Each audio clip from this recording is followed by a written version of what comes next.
Meu nome é Emma e preciso contar o que aconteceu comigo naquela noite de dezembro.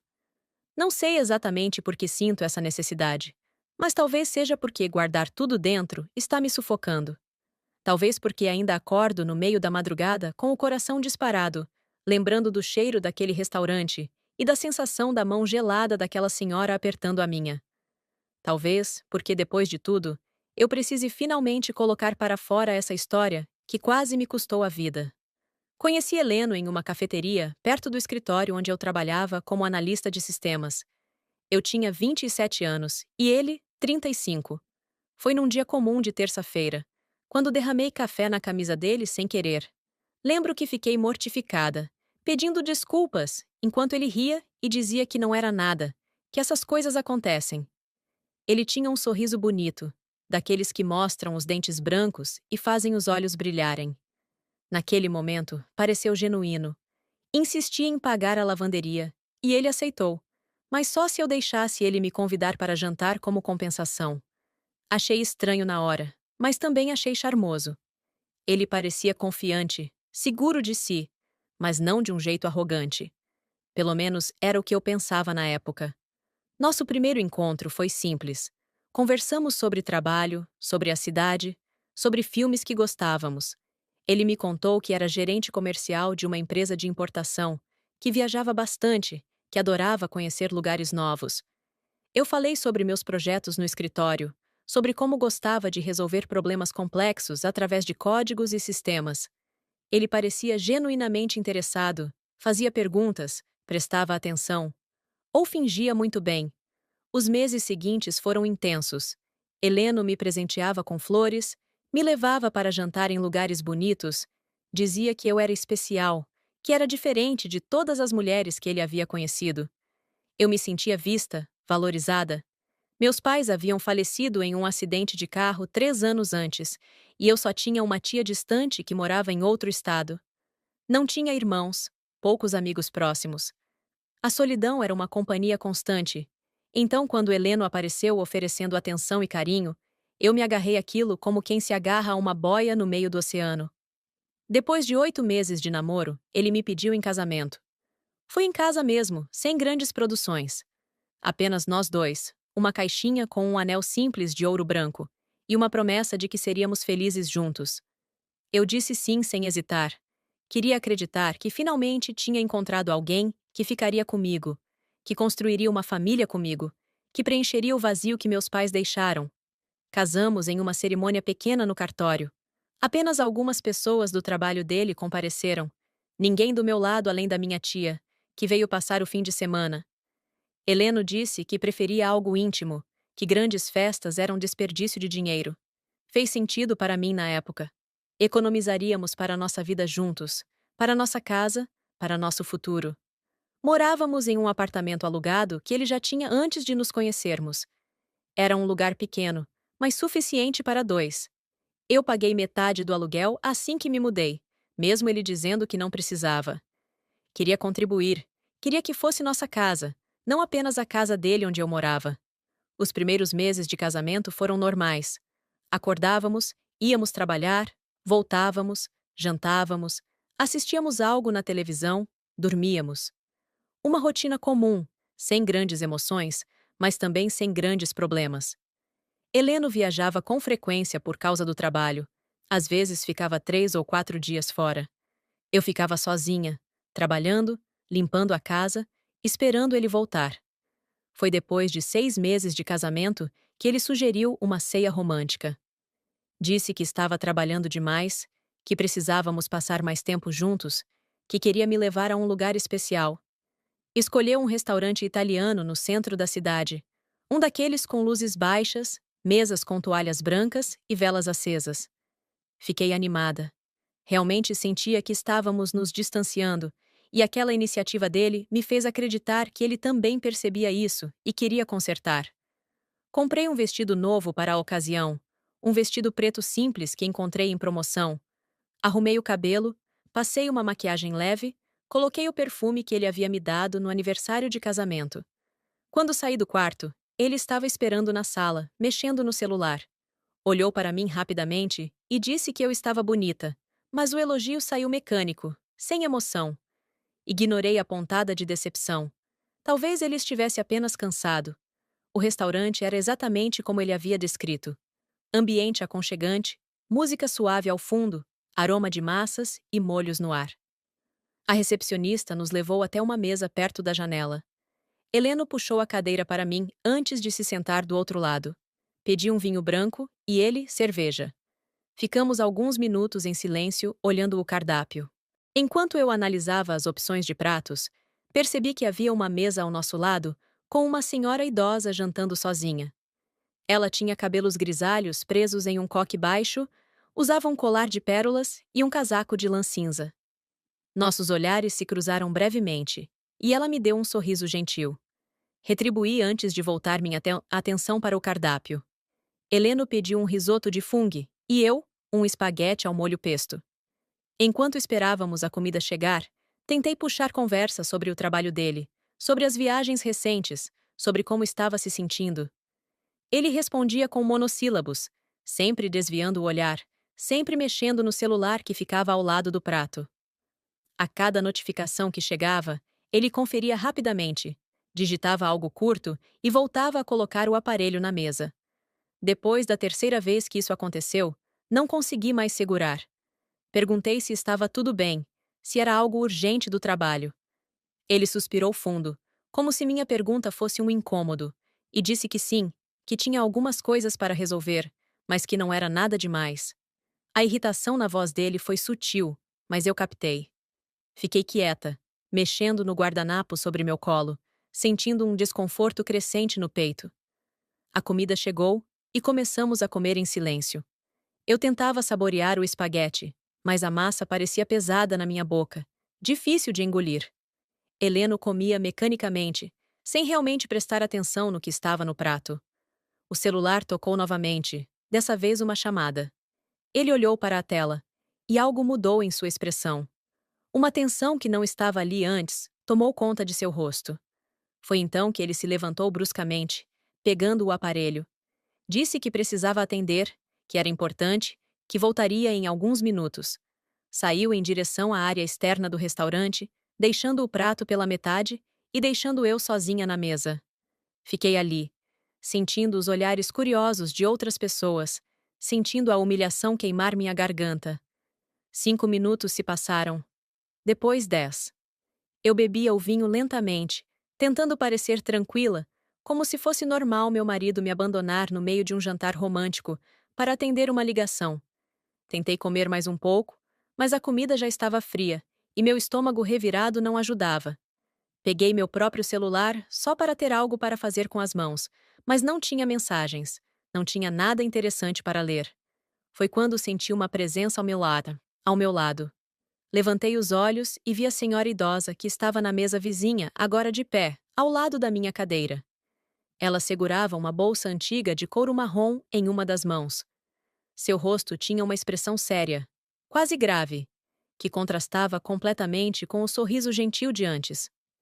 Antes que eu pudesse dizer qualquer coisa, ela se aproximou ainda mais e colocou algo discretamente sobre minha mão que descansava na mesa. Era um maço de cédulas de R$ 100, dobrado e amarrado com um elástico.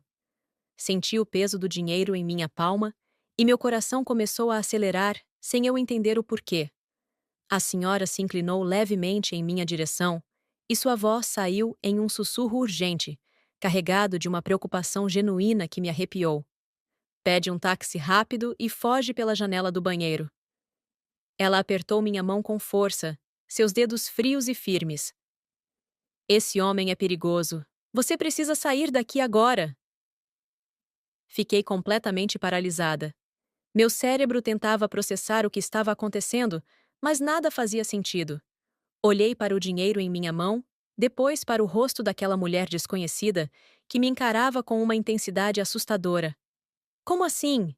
Consegui murmurar, minha voz saindo fraca e trêmula. Não tenho tempo para explicar tudo agora. Ela continuou no mesmo tom baixo e urgente. Mas sei quem ele é. Meu nome é Eva, e você precisa confiar em mim neste momento. Aquele homem já fez isso antes. Você não é a primeira. Se você ficar aqui, algo muito ruim vai acontecer. Minha respiração ficou superficial. Senti um frio percorrer minha espinha, subindo pela nuca e fazendo meus pelos se arrepiarem. Não entendo, respondi, a voz ainda baixa. Ele é meu marido, estamos apenas jantando. O olhar de Eva se encheu de algo que parecia uma mistura de compaixão e desespero. Exatamente por isso você precisa sair. Confia em mim, criança. Pega esse dinheiro. Vai até o banheiro agora e sai pela janela. Tem uma viela nos fundos. Chama um táxi de lá e vai para um lugar seguro. Não volta para casa. Não volta para ele. Antes que eu pudesse responder, ela já estava se afastando, voltando para sua mesa como se nada tivesse acontecido. Sentou-se novamente, pegou seu garfo e voltou a comer com uma calma perturbadora. Fiquei ali, segurando aquele maço de dinheiro escondido sob a mesa, o coração batendo tão forte que eu conseguia ouvir o som pulsando em meus ouvidos. Olhei em direção à área externa, onde Heleno havia ido. Conseguia vê-lo através do vidro, ainda ao telefone, gesticulando com a mão livre enquanto falava. Parecia agitado, tenso. Nunca tinha visto aquela expressão em seu rosto antes. Ou talvez nunca tivesse prestado atenção suficiente. A voz de Eva ecoava em minha mente. Esse homem é perigoso. Você não é a primeira. O que isso significava? Primeira o quê? Primeira esposa? Primeira vítima? Meu estômago embrulhou com força e senti um gosto amargo subindo pela garganta. Parte de mim queria ignorar tudo aquilo. Era absurdo. Eva era uma desconhecida, provavelmente uma senhora confusa que me confundiu com outra pessoa. Heleno era meu marido. Morávamos juntos há mais de um ano. Ele nunca havia levantado a mão para mim, nunca havia me ameaçado fisicamente. Não fazia sentido. Mas outra parte de mim, uma parte instintiva e primitiva, gritava que algo estava errado. Aquele jantar romântico que surgiu do nada, depois de meses de distanciamento. A tensão no rosto dele ao ver quem estava ligando. A forma como ele saiu correndo para atender, deixando eu sozinha. E agora, aquela mulher aparentemente lúcida e séria, me implorando para fugir. Peguei minha bolsa com mãos trêmulas e coloquei o dinheiro dentro rapidamente. Levantei-me da cadeira, tentando parecer calma, como se apenas fosse ao banheiro. Algumas pessoas olharam brevemente em minha direção, antes de voltarem às suas conversas e refeições. Heleno ainda estava lá fora, de costas para o vidro, completamente absorto em sua ligação. Caminhei até os fundos do restaurante, onde ficavam os banheiros. Meu coração martelava contra as costelas e minhas pernas pareciam bambas. Entrei no banheiro feminino e tranquei a porta atrás de mim. Havia 2 compartimentos de vasos sanitários e uma pia com um espelho grande.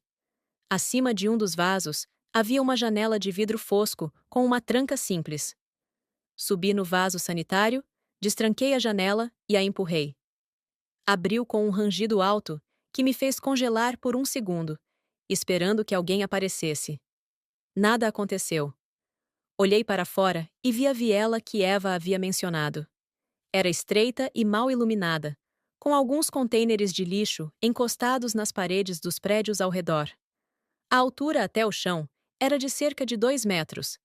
Minha mente racional ainda gritava que aquilo era loucura, que eu estava sendo paranoica, que estava destruindo meu casamento por causa das palavras de uma estranha.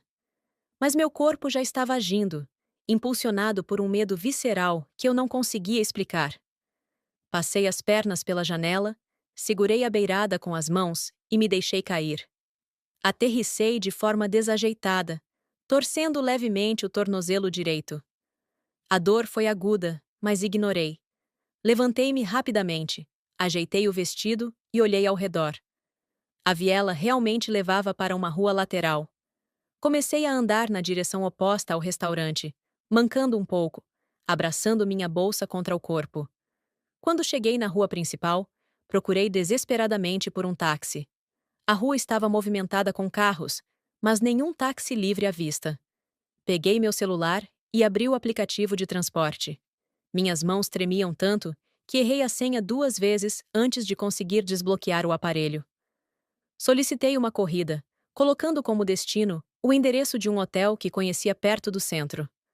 Não sabia para onde ir, mas sabia que não podia voltar para casa. O carro chegou em 6 minutos, que pareceram 6 horas. Entrei rapidamente no banco de trás e pedi para o motorista sair dali o mais rápido possível. Ele me olhou pelo retrovisor com uma expressão curiosa, mas não disse nada. Apenas começou a dirigir. Foi só quando estávamos a algumas quadras de distância que meu celular começou a tocar. Era Heleno. Olhei para a tela, vendo seu nome piscar ali, e senti meu estômago revirar. Não atendi. A ligação caiu e, segundos depois, começou a tocar novamente. Depois de novo. E de novo. Desliguei o som do celular e o coloquei na bolsa, tentando controlar a respiração acelerada. Chequei-me no hotel, usando parte do dinheiro que Eva havia me dado. A recepcionista percebeu meu estado alterado, meu cabelo desarrumado, meu vestido sujo da queda da janela, meu tornozelo inchado. Perguntou se eu estava bem, se precisava de ajuda. Disse que sim, que estava bem, que só precisava descansar. Ela não pareceu convencida, mas me deu a chave do quarto mesmo assim. Subi até o quarto 613 e tranquei a porta assim que entrei. Era um espaço pequeno e impessoal, com uma cama de casal, uma televisão antiga e um banheiro minúsculo. Sentei na beirada da cama e finalmente deixei as lágrimas caírem. Chorei sem entender exatamente o porquê. Medo, confusão, tristeza, tudo misturado em uma onda de emoções que me sufocava. Peguei o celular novamente e vi que tinha 32 chamadas perdidas de Heleno e inúmeras mensagens. Abri as mensagens com mãos trêmulas. Onde você está? Emma, o que aconteceu? Voltei e você não estava na mesa. O garçom disse que você foi ao banheiro e não voltou. Por que não está atendendo? Isso não tem graça. Responde agora. Emma, estou preocupado. Volta aqui agora. Onde diabos você está? O tom das mensagens mudava progressivamente. Do preocupado para o irritado, do irritado para o agressivo. A última mensagem dizia apenas: você vai se arrepender disso. Senti um calafrio percorrer meu corpo inteiro. Bloqueei o número dele e joguei o celular longe, no outro lado da cama.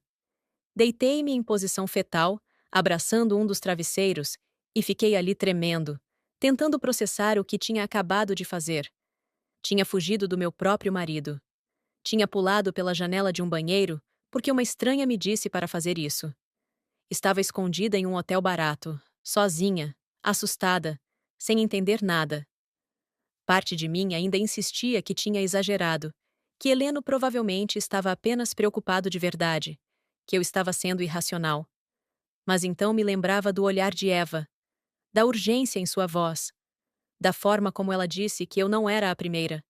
E me lembrava também da última mensagem de Heleno.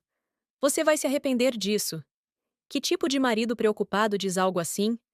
Não consegui dormir naquela noite. Fiquei acordada, olhando para o teto, pulando com qualquer barulho no corredor. Cada porta que se fechava, cada passo que passava, me fazia ter certeza de que era ele, que ele tinha me encontrado de alguma forma. Minha imaginação criava cenários cada vez mais aterrorizantes. Heleno arrombando a porta. Heleno me arrastando para fora. Heleno me machucando de formas que eu nem queria considerar. Quando o sol finalmente nasceu e a luz começou a entrar pela janela do quarto, senti um alívio pequeno e temporário. Levantei-me da cama, tomei um banho quente, tentando aliviar a tensão dos músculos, e vesti a mesma roupa do dia anterior. Não tinha outras opções. Precisava entender o que estava acontecendo. Precisava descobrir quem era Eva e como ela sabia sobre Heleno. Precisava saber se realmente estava em perigo ou se tinha feito a maior besteira da minha vida. Liguei meu celular novamente e vi que tinha mais 53 chamadas perdidas e dezenas de novas mensagens. Não li nenhuma. Em vez disso, abri o navegador e digitei o nome completo de Heleno na busca. Heleno Cardoso Silva. Nunca tinha pesquisado sobre ele na internet. Parecia invasivo, desnecessário. Éramos casados, morávamos juntos, compartilhávamos uma vida. Por que eu precisaria investigá-lo? Os primeiros resultados eram perfis profissionais, nada demais. Mas quando comecei a descer a página, encontrei algo que fez meu sangue gelar. Uma notícia de 3 anos atrás, de um jornal local de outro estado. A manchete dizia: Homem suspeito de fraude matrimonial desaparece antes de julgamento. Cliquei na matéria com dedos trêmulos. A foto era de Heleno, mais jovem, mas definitivamente ele. Mesmo sorriso, mesmos olhos. A matéria explicava que ele havia se casado com uma mulher chamada Beatriz, que ela havia transferido todos os bens para o nome dele durante o casamento, e que ele havia desaparecido logo depois, levando todo o dinheiro. Beatriz estava arruinada financeiramente e havia entrado com um processo, mas Heleno nunca foi encontrado. Continuei pesquisando. Encontrei mais 2 notícias semelhantes, em estados diferentes, com mulheres diferentes. Sempre o mesmo padrão: casamento rápido, transferência de bens, desaparecimento. Sempre com nomes ligeiramente diferentes, mas todas as fotos eram dele. Heleno Cardoso, Heleno Silva, Heleno Santos. Diferentes sobrenomes, mesma pessoa, mesmo golpe. Minha visão começou a ficar embaçada. Senti náusea subindo pela garganta e corri para o banheiro, vomitando o pouco que tinha no estômago. Fiquei ali ajoelhada no chão frio do banheiro, abraçada no vaso, chorando copiosamente. Não era possível. Aquilo não podia estar acontecendo comigo. Mas as evidências estavam ali, escancaradas na tela do meu celular. Eu havia me casado com um golpista. Um homem que fazia isso profissionalmente, que provavelmente nunca me amou, que só estava comigo pelo dinheiro. Mas eu não tinha muito dinheiro, não tinha bens valiosos. O que ele queria de mim? Foi então que me lembrei. 3 meses atrás, meus pais tinham deixado um pequeno seguro de vida que finalmente havia sido liberado depois de anos de burocracia. Não era uma fortuna, mas eram R$ 200.000. O suficiente para comprar um apartamento pequeno, começar um negócio, garantir um futuro mais estável. Eu havia comentado com Heleno sobre o dinheiro quando chegou. Ele havia sugerido que investíssemos juntos, que colocássemos em uma aplicação que ele conhecia, que renderia muito mais do que deixar parado no banco. Eu tinha concordado. Claro que tinha concordado. Era meu marido. Confiava nele. Assinei os papéis que ele trouxe, transferi o dinheiro para a conta de investimento que ele havia aberto em nossos nomes. Nem sequer li os documentos com atenção. Só assinei onde ele indicou, feliz por ter alguém que entendia de finanças, cuidando do nosso futuro. Meu Deus! Eu tinha entregado tudo a ele. Voluntariamente. Sem questionar. Sem desconfiar. Fui tão ingênua, tão estúpida, tão cega. Voltei para o quarto cambaleando e peguei meu celular novamente. Procurei o aplicativo do banco onde o investimento estava registrado. Quando tentei acessar, a senha não funcionava. Tentei recuperá-la, mas o e-mail cadastrado não era o meu. Era um e-mail desconhecido que eu nunca tinha visto. Ele já tinha tirado tudo.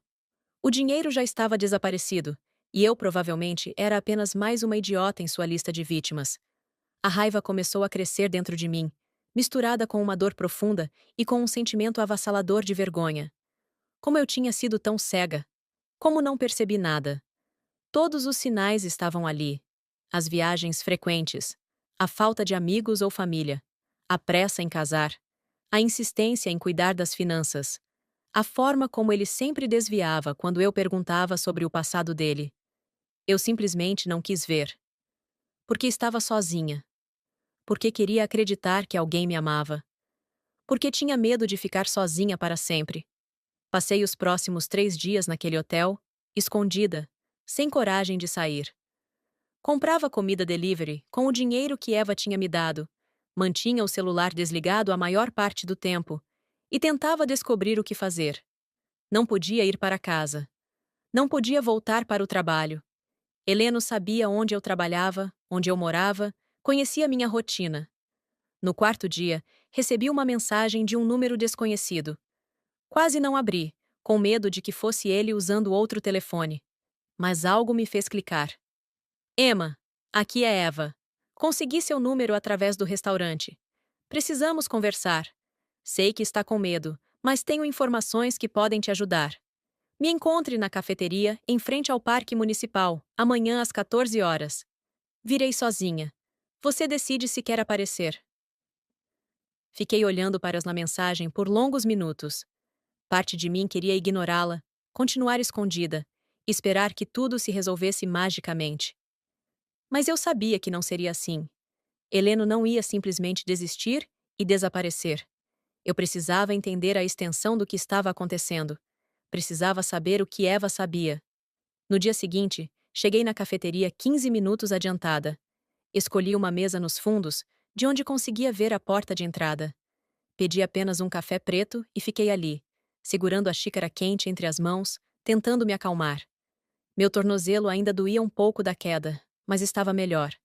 Eva chegou pontualmente às 14 horas. Ela usava roupas simples, calça jeans e uma blusa bege, o cabelo grisalho solto sobre os ombros. Seus olhos me encontraram imediatamente, e ela caminhou na minha direção com passos firmes. Sentou-se na cadeira à minha frente sem pedir permissão. Obrigada por vir, ela disse, sua voz baixa, mas firme. Sei que deve estar confusa e assustada. Como você sabia? Perguntei direto, sem rodeios. Como sabia sobre ele?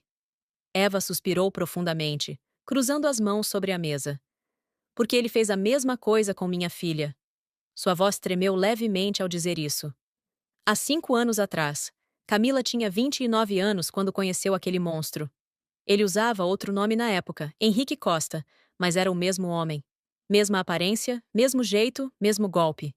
Senti um aperto no peito. O que aconteceu com ela? Casaram em menos de um ano, ele convenceu Camila a vender o apartamento que ela tinha comprado com muito esforço e colocar o dinheiro em um investimento maravilhoso que ele conhecia. Eva pausou, seus olhos ficando úmidos. Ela vendeu tudo, transferiu R$ 150.000 para uma conta que ele disse ser conjunta. Uma semana depois, ele desapareceu. Levou o dinheiro, levou os documentos, levou tudo. Camila entrou em depressão profunda. Tentou suicídio 2 vezes. Até hoje está em tratamento psiquiátrico.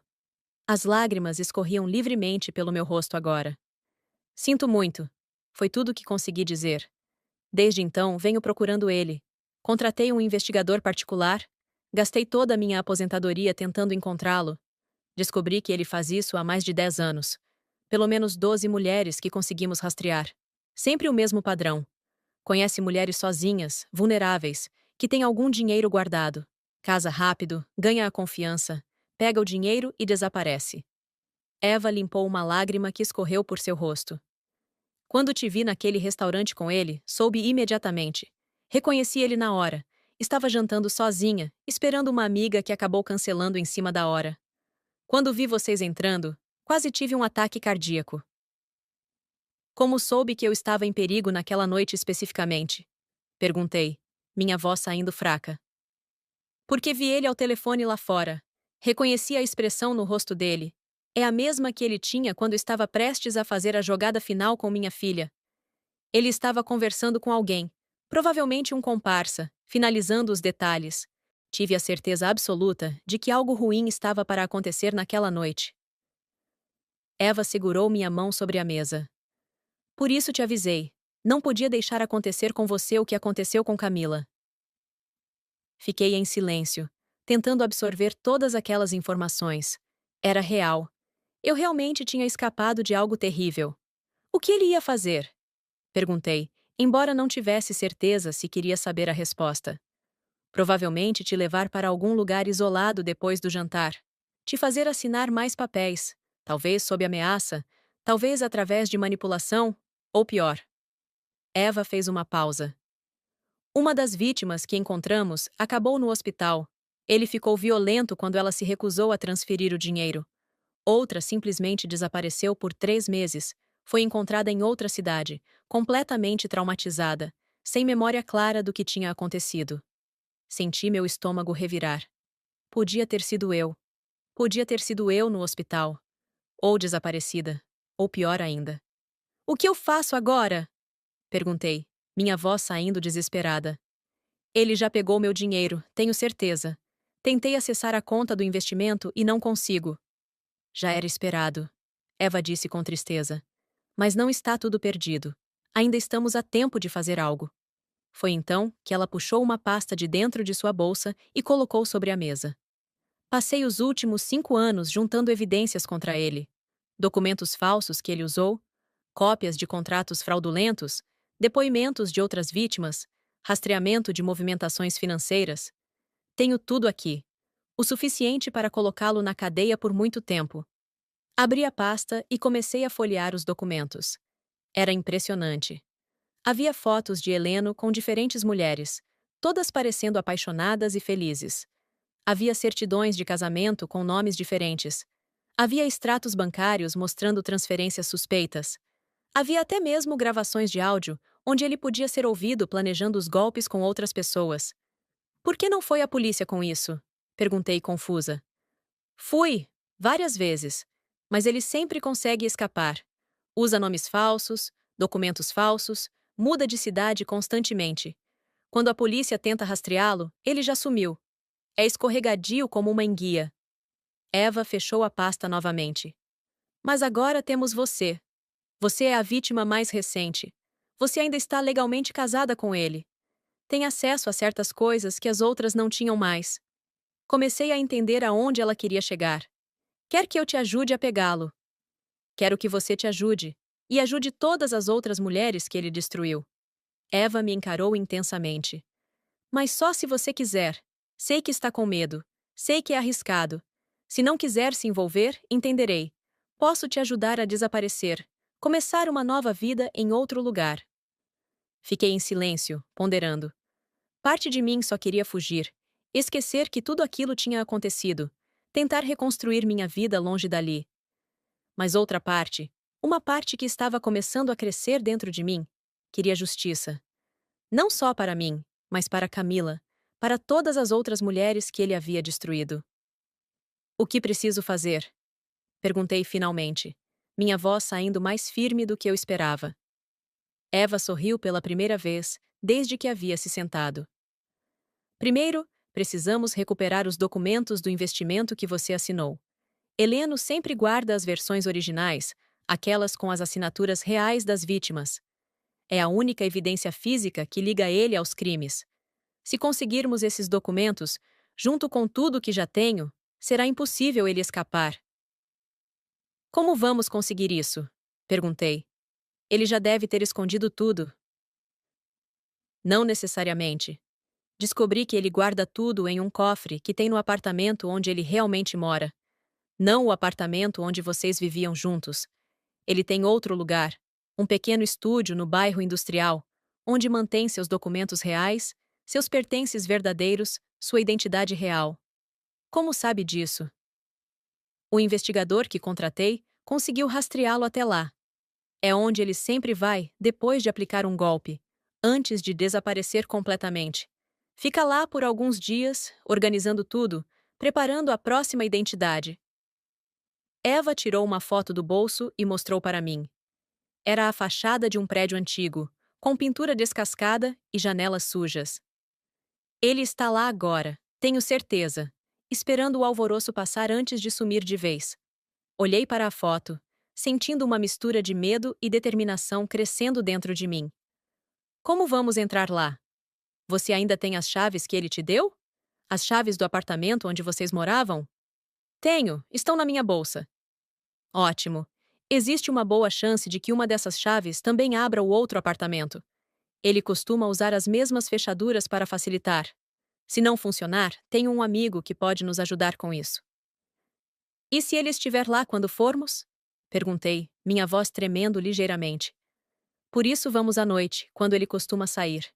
O investigador observou os padrões dele. Toda noite, entre 21 e 23 horas, ele sai do prédio e vai até um bar algumas quadras adiante. Fica lá por pelo menos 2 horas. Teremos tempo suficiente. Minha mente estava acelerada, tentando processar tudo. Era perigoso, era arriscado. Mas era também a única chance real que eu tinha de fazer alguma coisa, de não ser apenas mais uma vítima passiva na lista dele. Está bem, concordei finalmente. Vou fazer isso. Eva apertou minha mão com força. Obrigada. Você está fazendo a coisa certa. Não só por você, mas por todas nós. Passamos o resto da tarde planejando cada detalhe. Eva me mostrou fotos do prédio, do apartamento, do cofre que o investigador havia conseguido fotografar através da janela. Me explicou exatamente o que procurar, quais documentos eram mais importantes, como copiar tudo rapidamente usando o celular, caso não conseguíssemos levar os originais. Naquela noite, às 20h30, nos encontramos a 2 quadras do prédio. Eva tinha um carro velho, mas confiável estacionado ali. Esperamos até vermos Heleno sair pela porta principal e caminhar na direção do bar. Ele usava roupas casuais, parecia relaxado, sem nenhuma preocupação no mundo. Ver seu rosto novamente fez meu estômago embrulhar, mas respirei fundo e me forcei a manter a calma. Depois que ele virou a esquina e sumiu de vista, saímos do carro e caminhamos até o prédio. O portão da frente estava destrancado, apenas encostado. Subimos pelas escadas até o 3º andar. O corredor cheirava a mofo e tinha iluminação fraca. A porta do apartamento 307 era de madeira velha, com tinta descascada. Peguei o molho de chaves que ainda carregava comigo e comecei a testar cada uma. A terceira chave girou suavemente na fechadura. Meu coração acelerou. Olhei para Eva, que assentiu encorajadoramente. Empurrei a porta devagar, e ela se abriu com um rangido baixo. Entramos rapidamente e fechamos a porta atrás de nós. O apartamento era pequeno e bagunçado. Havia roupas espalhadas pelo sofá, papéis empilhados sobre uma mesinha de centro, restos de comida no balcão da cozinha integrada. Cheirava a cigarro e a algo azedo que não consegui identificar. O cofre está no quarto, Eva sussurrou, acendendo uma pequena lanterna que havia trazido. Seguimos para o único quarto do apartamento. Era ainda mais bagunçado que a sala. A cama estava desfeita. Havia cinzeiros cheios sobre o criado mudo, roupas sujas espalhadas pelo chão. Eva iluminou o armário embutido e o abriu. Lá no fundo, atrás de algumas caixas, estava um cofre pequeno de metal, daqueles com trava eletrônica. Droga! Eva murmurou. Precisa de senha. Deixe-me tentar, eu disse, me ajoelhando na frente do cofre. Comecei a testar combinações óbvias. Data de nascimento dele, pelo menos a que ele tinha me contado. Não funcionou. Tentei a data do nosso casamento. Nada. Tentei sequências numéricas simples. Estava começando a desistir quando tive uma ideia. Tentei a data que estava na certidão de casamento dele com Camila, a filha de Eva. Aquela que estava nos documentos da pasta que Eva havia me mostrado. O cofre emitiu um bip e a trava se destrancou. Como você soube? Eva perguntou impressionada. Pensei que talvez ele usasse uma data que fosse significativa para ele, mas não óbvia para outras pessoas. A data em que aplicou o primeiro golpe bem-sucedido seria algo assim. Abri o cofre e encontrei exatamente o que esperávamos. Pilhas de documentos organizados em pastas etiquetadas com nomes femininos. Reconheci meu nome em uma delas. Peguei minha pasta e a abri. Lá estavam todos os papéis que eu havia assinado, com minha assinatura verdadeira, transferindo o dinheiro do seguro para uma conta que eu nunca veria novamente. Eva pegou as outras pastas e começou a fotografar cada página rapidamente com seu celular. Eu fiz o mesmo com os meus documentos. Precisávamos de cópias de tudo, antes de decidir o que fazer com os originais. Foi quando ouvimos a porta da frente se abrindo. Congelamos. Olhamos uma para a outra em pânico absoluto. Não tinha passado nem 40 minutos. Ele tinha voltado muito antes do esperado. Ouvimos passos pesados entrando na sala, depois a voz de Heleno ao telefone. Sim, ela fugiu daquele restaurante como um rato assustado. Não sei como descobriu, mas não importa. Já peguei o dinheiro dela de qualquer jeito. Agora é só esperar alguns dias e partir para a cura próxima. Ele estava rindo. Rindo de mim. Rindo de toda a situação. A raiva subiu pela minha garganta como lava quente. Eu queria sair dali e gritar com ele, confrontá-lo, fazê-lo pagar por tudo. Mas Eva segurou meu braço com força, balançando a cabeça negativamente. Os passos começaram a se aproximar do quarto. Não tínhamos tempo de sair pela porta. Eva rapidamente me puxou para dentro do armário, fechando a porta na nossa frente. Ficamos ali, espremidas entre roupas e caixas, mal conseguindo respirar, ouvindo Heleno entrar no quarto. Ele acendeu a luz. Conseguíamos vê-lo através da fresta estreita da porta do armário. Ele jogou o casaco na cama e foi até o banheiro. Ouvimos a água da torneira sendo aberta. Agora! Eva sussurrou urgentemente. Saímos do armário o mais silenciosamente possível e corremos pela sala em direção à porta principal. Meu coração batia tão forte que eu tinha certeza que ele podia ouvir mesmo com a água correndo. Alcançamos a porta, a abrimos e saímos para o corredor. Começamos a descer as escadas rapidamente, mas tentando não fazer muito barulho. Foi quando ouvimos Heleno gritar lá de cima. Ei! Tem alguém aí? Esquecemos a discrição e começamos a correr. Descemos os 3 andares em velocidade máxima, Eva surpreendentemente ágil para sua idade. Ouvimos a porta do apartamento dele se abrindo com força e seus passos pesados começando a descer também. Saímos pela porta principal e corremos até o carro. Eva ligou o motor e saiu em disparada antes mesmo que eu tivesse fechado completamente minha porta. Olhei pelo retrovisor e vi Heleno saindo do prédio, olhando desesperadamente para os 2 lados da rua. Nós já estávamos longe demais para ele nos alcançar. Eva dirigiu por várias quadras antes de finalmente diminuir a velocidade. Ambas estávamos ofegantes, o coração acelerado, mas também havia um sorriso começando a se formar em nossos rostos. Conseguimos, eu disse, quase não acreditando. Conseguimos, Eva confirmou, rindo nervosamente. Tínhamos fotos de todos os documentos. Tínhamos a evidência concreta, ligando Heleno a múltiplos golpes. Tínhamos o suficiente para finalmente colocá-lo atrás das grades. Nos dias seguintes, Eva e eu trabalhamos incansavelmente organizando tudo. Compilamos todas as evidências, todos os depoimentos, todas as provas em um arquivo compreensivo. Eva conhecia um delegado de polícia que tinha sido colega de escola dela e que era conhecido por levar casos difíceis adiante com seriedade. Marcamos uma reunião com ele. O delegado Fernando nos recebeu em sua sala. Um homem de uns 60 anos, com cabelos brancos e uma expressão séria, mas gentil. Passamos 3 horas apresentando tudo o que tínhamos. As fotos, os documentos, os depoimentos das vítimas que Eva havia coletado ao longo dos anos, as evidências do cofre. Fernando ouvia em silêncio, tomando notas, fazendo perguntas pontuais.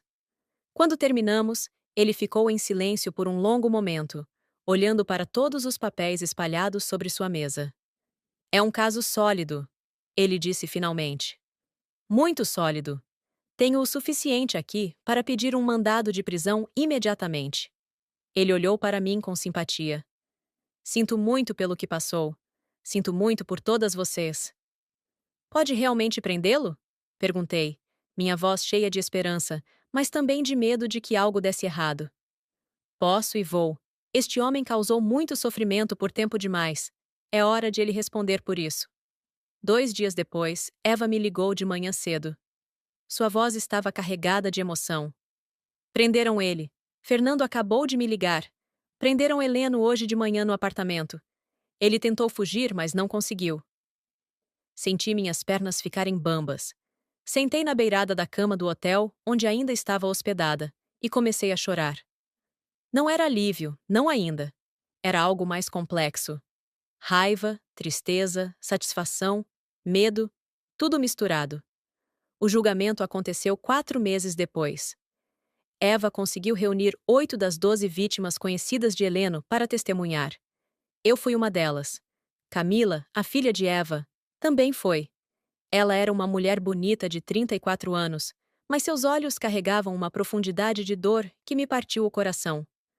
Quando chegou minha vez de testemunhar, olhei diretamente para Heleno, sentado ao lado de seu advogado. Ele me encarou de volta com uma expressão de desprezo absoluto, como se eu fosse a culpada, como se eu tivesse feito algo errado. Contei minha história com voz firme, cada detalhe, desde o primeiro encontro na cafeteria até a fuga pela janela do banheiro. Vi algumas pessoas na plateia limpando lágrimas. Vi o juiz balançando a cabeça em desaprovação enquanto ouvia. Vi Heleno revirar os olhos, como se tudo aquilo fosse um exagero tedioso. Os outros depoimentos foram ainda mais devastadores. Mulheres que haviam perdido tudo. Mulheres que haviam tentado tirar a própria vida. Mulheres que ainda viviam com medo, olhando por cima do ombro, incapazes de confiar em qualquer pessoa novamente. O advogado de Heleno tentou argumentar que eram todas relações consensuais, que simplesmente terminaram mal, que não havia prova de intenção criminosa. Mas as evidências eram esmagadoras demais. Os documentos falsos, os múltiplos nomes, os padrões repetidos, tudo apontava para uma operação sistemática e premeditada. O júri demorou menos de 3 horas para chegar a um veredito. Culpado em todas as acusações: estelionato, falsidade ideológica, associação criminosa, extorsão. A sentença foi de 16 anos de prisão. Quando o juiz bateu o martelo, ouvi Eva soltar um soluço ao meu lado. Segurei sua mão e deixei minhas próprias lágrimas caírem. Não era vitória. Vitória sugere que algo foi ganho. Mas pelo menos era justiça. Pelo menos ele não poderia fazer isso com mais ninguém. Depois do julgamento, fiquei em contato com Eva e com algumas das outras mulheres. Formamos uma espécie de grupo de apoio informal. Nos encontrávamos uma vez por mês para conversar, compartilhar nossas dificuldades, ajudar umas às outras a reconstruir nossas vidas. Quanto ao dinheiro, nunca recuperei nem um centavo. Os R$ 200.000 que meus pais deixaram simplesmente desapareceram, provavelmente distribuídos em contas offshore, que nunca conseguiríamos rastrear. Foi difícil aceitar isso. Ainda é difícil. Mas aprendi que algumas perdas são permanentes, e a única coisa que podemos fazer é seguir em frente de qualquer jeito. Voltei ao meu trabalho como analista de sistemas. Meu chefe havia sido compreensivo quando expliquei a situação, e me deu o tempo que precisei para resolver tudo. Mudei de apartamento, para um lugar menor, mais aconchegante em outro bairro. Comecei terapia, algo que deveria ter feito há muito tempo. A terapeuta me ajudou a entender que não fui estúpida ou ingênua. Fui uma pessoa solitária que queria acreditar no amor. E isso não é um defeito de caráter. Heleno era um profissional em manipulação, treinado em explorar exatamente essas vulnerabilidades. Não foi minha culpa. Ainda assim, levo cicatrizes. Tenho dificuldade em confiar nas pessoas. Quando alguém é gentil demais, meu primeiro instinto é desconfiar. Quando alguém demonstra interesse romântico, minha reação automática é me afastar. Sei que isso vai levar tempo para mudar, se é que mudará completamente.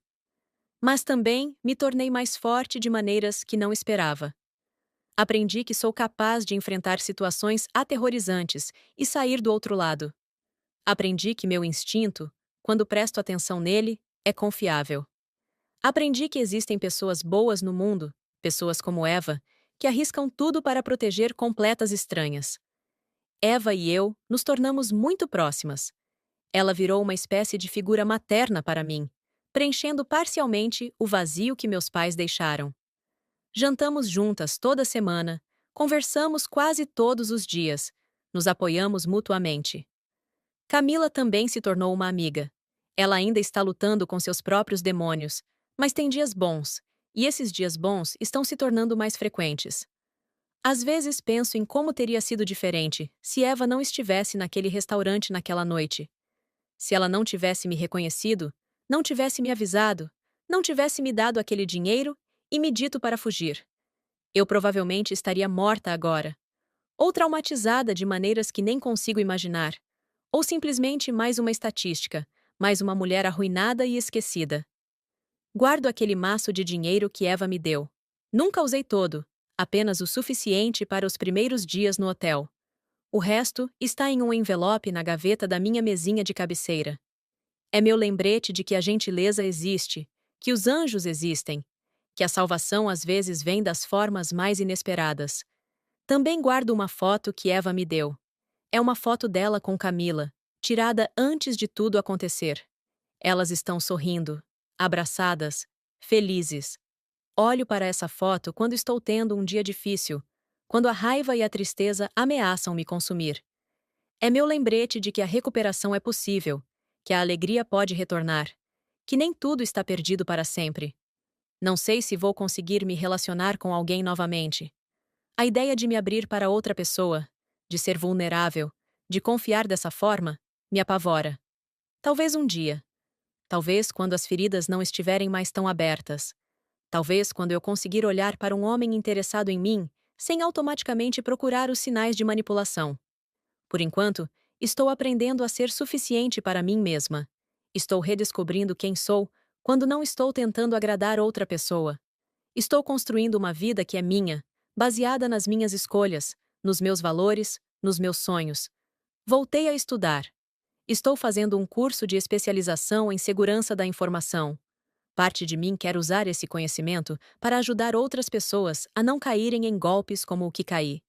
Talvez um dia possa trabalhar em alguma organização que protege vítimas de fraude, que educa as pessoas sobre os sinais de alerta, que ajuda na recuperação. Eva diz que transformei minha dor em propósito. E talvez ela esteja certa. Não quero que o que aconteceu comigo seja em vão. Se puder ajudar nem que seja uma pessoa a não passar pelo que passei, já terá valido a pena. Às vezes ainda tenho pesadelos. Sonho que estou naquele restaurante novamente, mas dessa vez Eva não está lá. Dessa vez eu fico. Espero Heleno voltar. E algo terrível acontece. Acordo suada, tremendo, precisando alguns minutos para lembrar que estou segura, que ele está na prisão, que acabou. Outras vezes sonho com meus pais. Eles aparecem e me dizem que estão orgulhosos de como lidei com tudo, que sou mais forte do que imaginava. Acordo desses sonhos com lágrimas no rosto, mas também com um calor no peito, uma sensação de que talvez, de alguma forma, eles realmente saibam e realmente se orgulhem. O dinheiro do seguro que eles deixaram pode ter sido roubado, mas a verdadeira herança que me deram foi outra coisa. Foi a resiliência que aprendi vendo como superaram suas próprias dificuldades.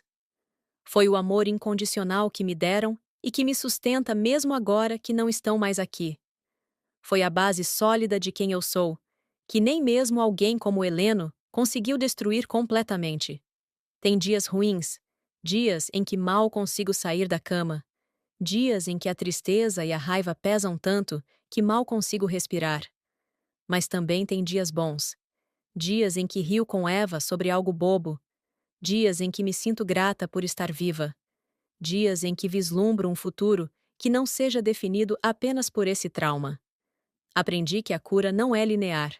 É um processo cheio de altos e baixos, avanços e retrocessos. Alguns dias me sinto completamente recuperada, pronta para seguir em frente. Outros dias me sinto tão quebrada quanto naquela primeira noite no hotel, chorando sozinha, sem entender como tinha chegado ali. Mas o importante é que estou aqui, estou viva, estou lutando. E todos os dias acordo e escolho continuar. Escolho não deixar que ele vença. Escolho construir algo novo das ruínas que ele deixou. Eva me disse uma vez que a melhor vingança é viver bem. Na época, achei que era um clichê vazio. Mas quanto mais tempo passa, mais entendo o que ela quis dizer. Heleno queria me destruir, queria me deixar arruinada e desesperada. Ele quase conseguiu. Mas não completamente. Cada dia que acordo e escolho ser feliz, cada realização profissional, cada amizade que construo, cada momento de paz que encontro, é uma vitória contra ele. É prova de que ele não teve poder suficiente sobre mim, de que eu sou mais do que o que ele tentou fazer de mim. Ainda uso o mesmo perfume que usei naquela noite. Alguns acharam estranho quando contei isso. Disseram que eu deveria jogar fora, que só traria más lembranças. Mas para mim é diferente. Aquele perfume não representa a noite terrível. Representa a mulher que sobreviveu. Representa minha escolha de não deixar ele contaminar todas as partes da minha vida. Às vezes, visito aquela cafeteria onde conheci Heleno. Sento na mesma mesa, peço o mesmo café. Pessoas acham mórbido, mas para mim é uma forma de ressignificar. Aquele lugar não pertence mais a ele ou às memórias dele. Pertence a mim, a minha história de sobrevivência, a minha reconstrução. As outras mulheres do grupo de apoio lidam de formas diferentes. Algumas mudaram de cidade, querendo começar completamente do zero em um lugar onde nada lembrasse o que aconteceu. Outras, como eu, escolheram ficar e lutar pelo seu espaço. Não há forma certa ou errada. Cada uma encontra seu próprio caminho através da dor. Camila está começando a namorar novamente. Foi uma decisão difícil e corajosa, e todos nós a apoiamos. Ela escolheu alguém completamente diferente de Heleno, um professor de história tímido e gentil, que conheceu em um curso de fotografia. Eles estão indo devagar, construindo confiança gradualmente. Ver ela tentando novamente me dá esperança de que talvez, um dia, eu também consiga. O aniversário de 1 ano da prisão de Heleno foi marcado com um jantar que todas nós organizamos. Foi emotivo e catártico. Compartilhamos histórias, choramos, rimos, celebramos nossa sobrevivência coletiva.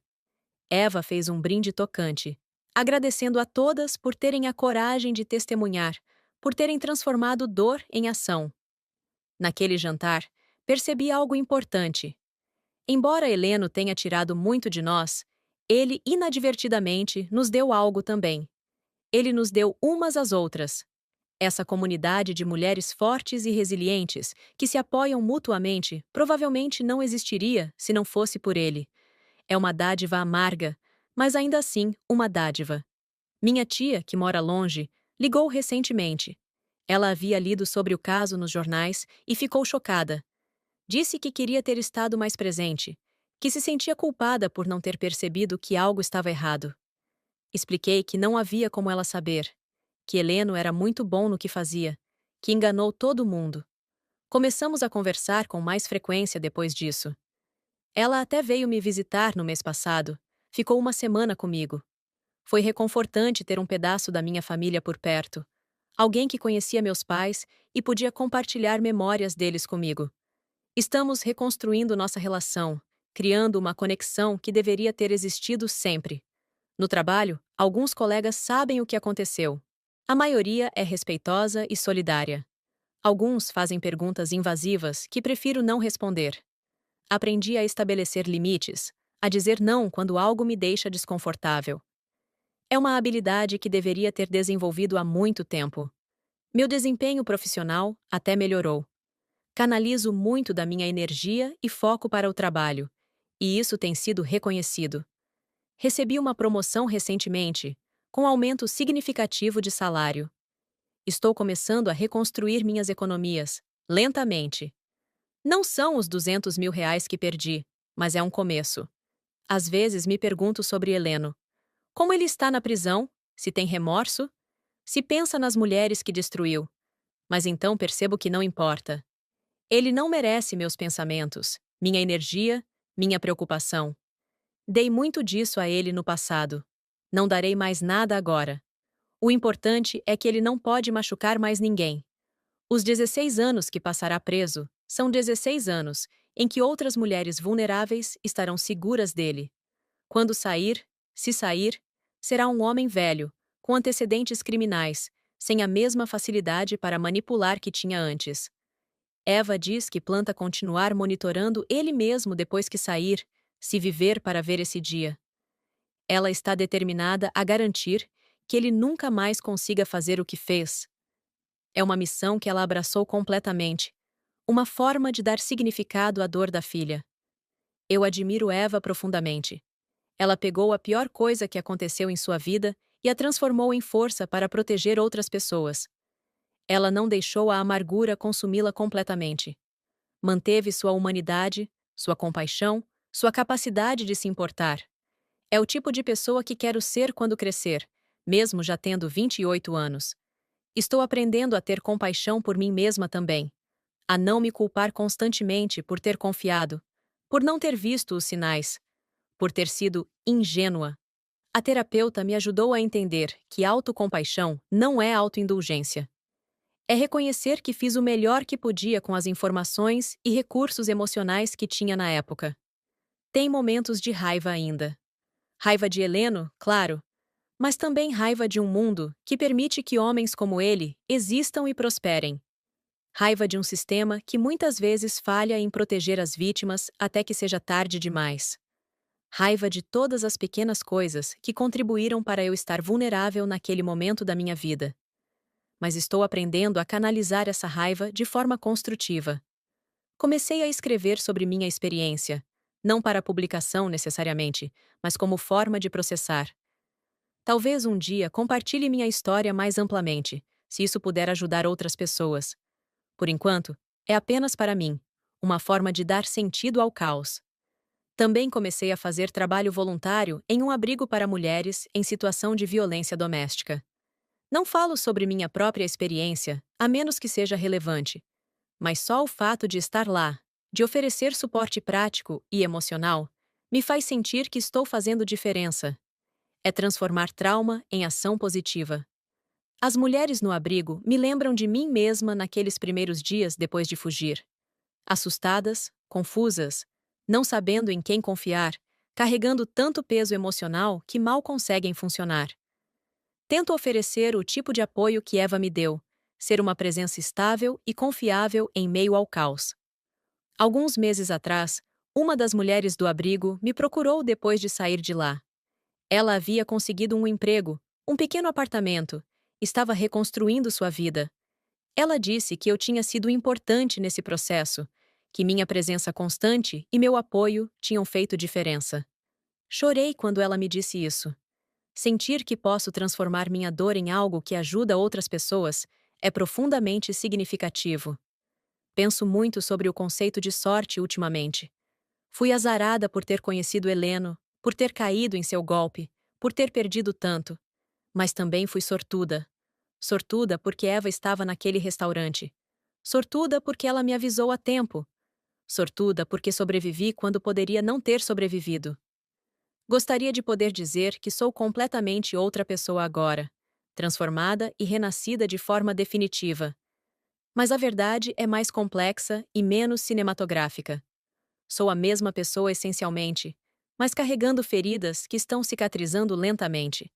Alguns dias as feridas doem mais, outros dias mal percebo que estão lá. O processo de reconstrução não tem linha de chegada clara. Não há um dia em que acordo e penso: pronto, superei completamente. É mais como pequenas vitórias acumuladas ao longo do tempo. Um dia em que não penso nele. Uma semana em que durmo sem pesadelos. Um mês em que consigo confiar um pouco mais. Eva me contou que Camila demorou 4 anos para conseguir sair de casa sozinha, sem ter ataques de pânico. Que demorou 5 anos para ela conseguir olhar para um homem, sem automaticamente assumir que ele tinha segundas intenções. Que mesmo agora, 8 anos depois, ainda há dias difíceis. Essa perspectiva me ajuda a ter paciência comigo mesma. Não tem nem 2 anos desde aquela noite no restaurante. Estou apenas no começo desse processo de cura. E está tudo bem que seja lento, que seja difícil, que seja não linear. Aprendi também sobre a importância de pequenos rituais de autocuidado. Tomo chá todas as noites antes de dormir, uma mistura calmante que Eva me ensinou a fazer.